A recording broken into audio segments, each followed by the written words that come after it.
Entering quiet mode. Right.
What was that? Dirt alert! Dirt alert! Sam cleans it up. Sanitization incoming! Not right.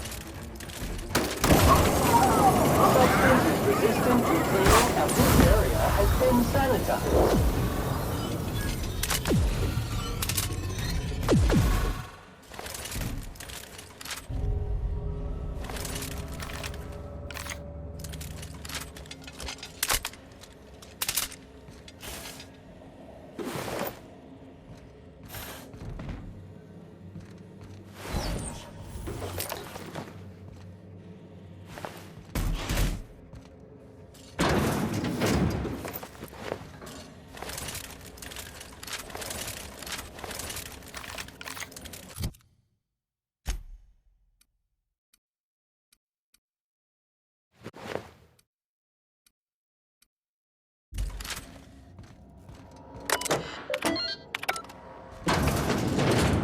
Well, look. And Interactive database update. when you go.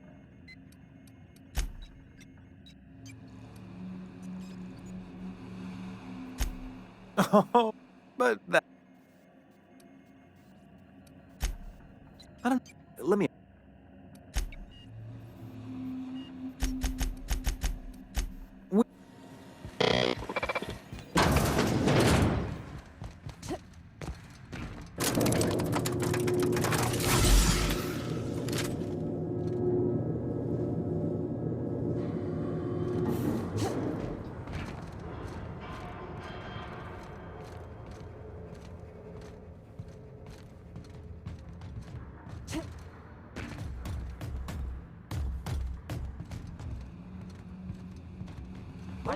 Caution!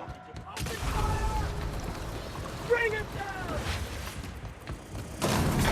Difficult job ahead? Consider equipping a pack of Sam's Special Solving Stain-Out Remover. It's ruthless on residual blood splatter.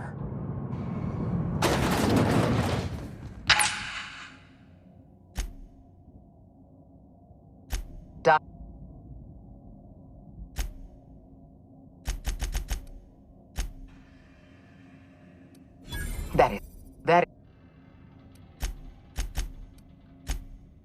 You.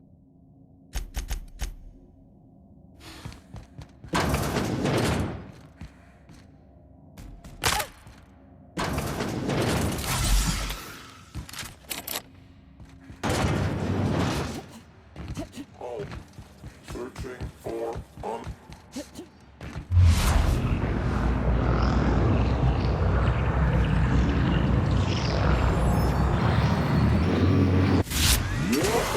Infestation encroaching!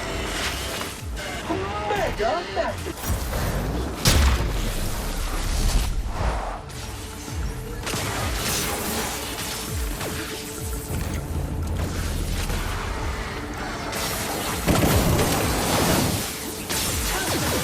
To your left!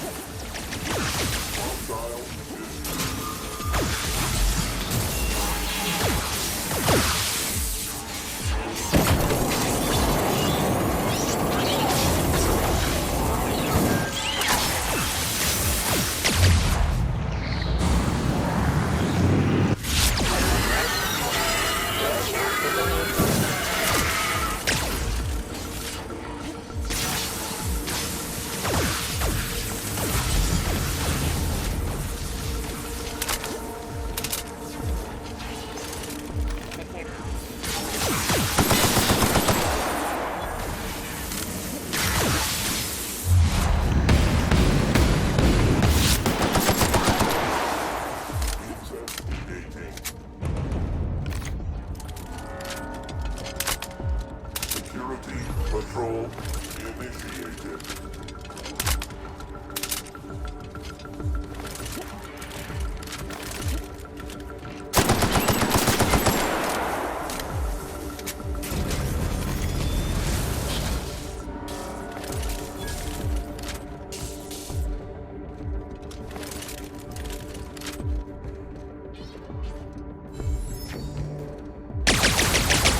Performing an area sweep now.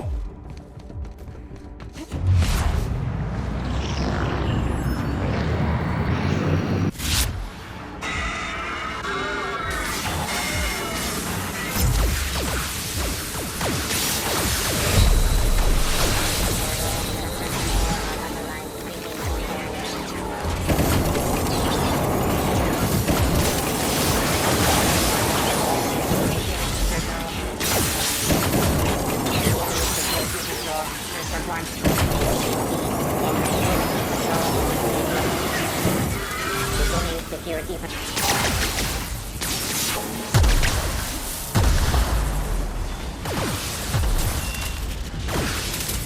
Investigating.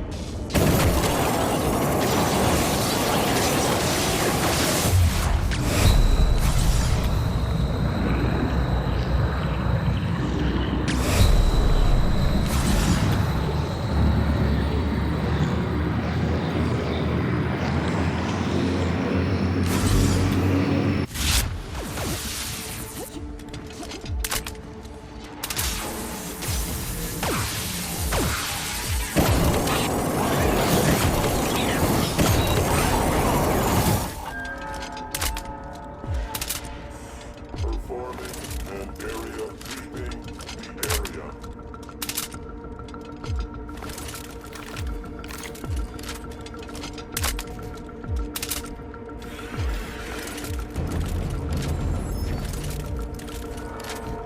This security patrol.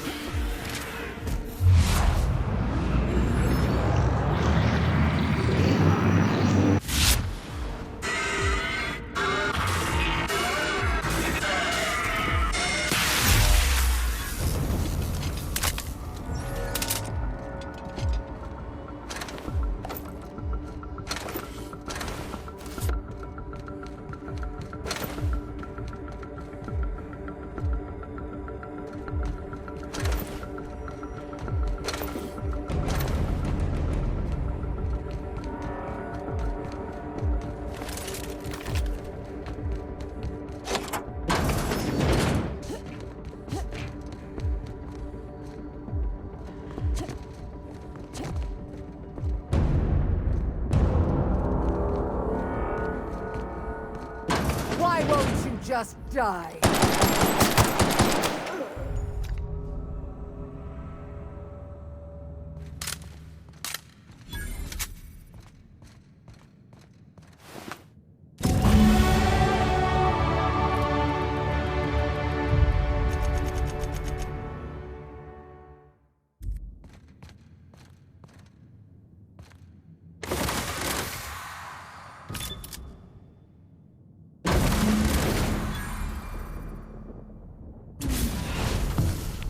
You don't know how glad I am to see you. You did the right thing. Akande was a monster. Her death was much deserved, and long overdue.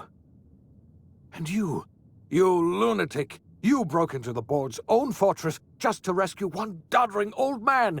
You are absolutely out of your mind, and I can't begin to thank you enough.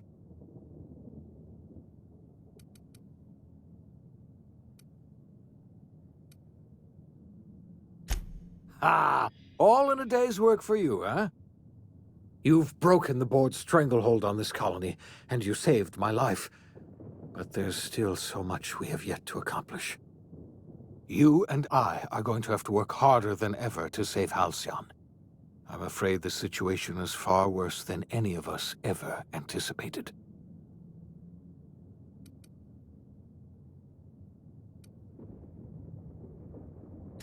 I would like nothing more than to celebrate this victory, but we have a serious problem on our hands. Earth has gone dark. We haven't received a single message in 3 years. There's been no communication, no signals, nothing. 2 years ago, the Earth's Directorate's frigate disappeared on their way back to Earth. We don't know what they discovered when they arrived, or if they arrived at all. We're in serious trouble, my friend. Do you know what this means for Halcyon? We can't rely on Earth for support anymore. We've been cut loose. We're entirely on our own.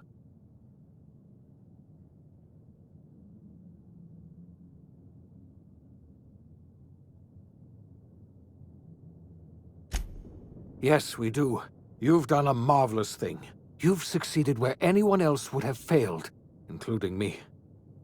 We must begin the revival process immediately, starting with the Hope's brightest minds, and then we're going to fix this damn colony, one problem at a time.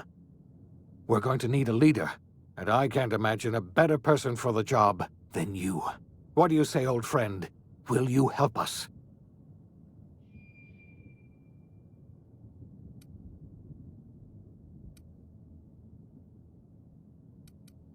You won't hear a word of disagreement from me. When I revived you, I thought we were going to save this colony all by ourselves. But I was wrong. We can't save Halcyon on our own. We're all going to have to pull together, somehow. We are not a colony anymore. Our last connection to Earth has been severed. I don't know if we'll survive, but we're going to have to try our best.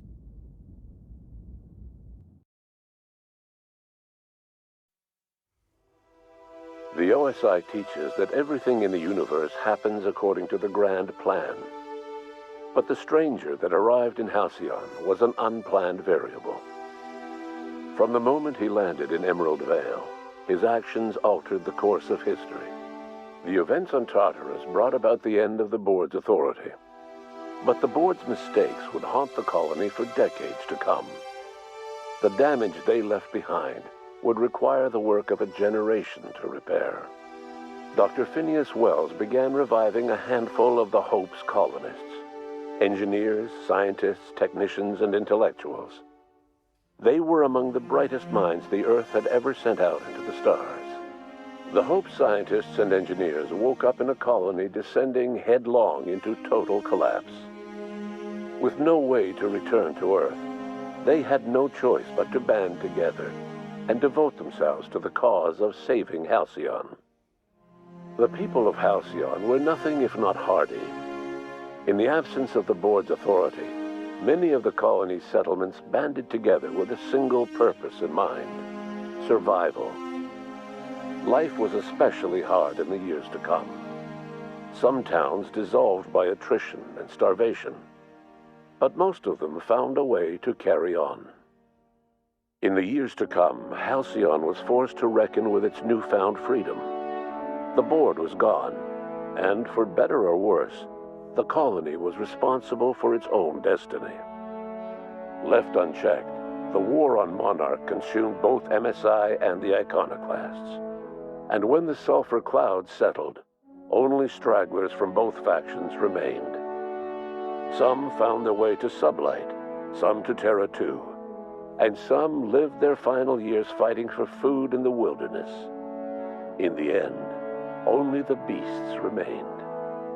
Sublight Salvage adapted to the changes in Halcyon, shifting their business model to suit the times. Their claims of legitimacy were scrutinized, but ultimately unquestioned. Lilia Hagen would continue to protect her family as ruthlessly as ever. The collapse of Edgewater left its workers bereft of any purpose in life. Most of them made their way to Adelaide McDevitt's camp, hoping to ingratiate themselves into her favor. Adelaide accepted only a few to her community. The rest were turned away and likely died of starvation. Nevertheless, Adelaide's camp grew into a well-established town. Adelaide McDevitt refused to cooperate with the ongoing effort to save Halcyon from collapse. A sympathetic deserter stole a copy of her research and delivered it to the Hope's scientists. It is unclear how useful Adelaide's research was. An optimistic estimate suggests her work may have bought Halcyon another few years of survival. Adelaide would never know. She died that winter. Under the leadership of Junlei Tennyson, the Groundbreaker held firm against corporate influence. The ship's mechanical stability gave Junlei the time to educate a promising generation of engineers schooled in her family's traditions. The future of the Groundbreaker looks promising. The rediscovery of the Hope and the abandonment of the lifetime employment program forced Byzantium to come to terms with some uncomfortable realities about the state of Halcyon. While Byzantines were reluctant to surrender the luxuries they'd grown accustomed to, the board's diminished authority gave them little choice in the matter. Nearly everyone had to learn to make do with less. Some even had to get jobs. It was a dark time indeed. Parvati didn't survive her adventure with you. Minister Clark was released from house arrest, and his contact with you gave him a sense of renewed purpose and vigor. Once it became clear that no help would be coming from Earth, he threw his considerable efforts and talents into helping Halcyon manage the crisis before it. As for Dr. Phineas Wells, he spent his remaining years in his orbital lab. Though he was always haunted by the failures of his past, he was determined to make things right by building toward the future. Dr. Wells was able to revive many more scientists and engineers than he first expected, thanks to the additional batch of chemicals you stole from the Ministry. Wells never forgot about the human lives that were lost in acquiring these chemicals. The revival project was hard and painful work, but in the end, despite limited resources, over half the Hope's colonists were successfully revived. Even after Wells passed away, the Hope scientists and engineers worked night and day to pull Halcyon from the brink of collapse. Their efforts continue to this day, which may be reason enough for optimism. Dr. Wells laid the groundwork for the project to save the colony, but he would never live to see the fruits of his labor. He passed away a few years later. His work was carried on by the scientists and engineers he revived. Life will never be the same in Halcyon. It is widely agreed that the colony has a chance of stabilizing within a generation, owing to the hard work and determination of the surviving colonists. Recovery is a distant goal, and the path is long and uncertain. But the people of Halcyon carry on, determined as ever. And what about you, the unplanned variable in the history of Halcyon? You brought an end to the chaos on Tartarus and proved yourself the most capable leader left in the colony.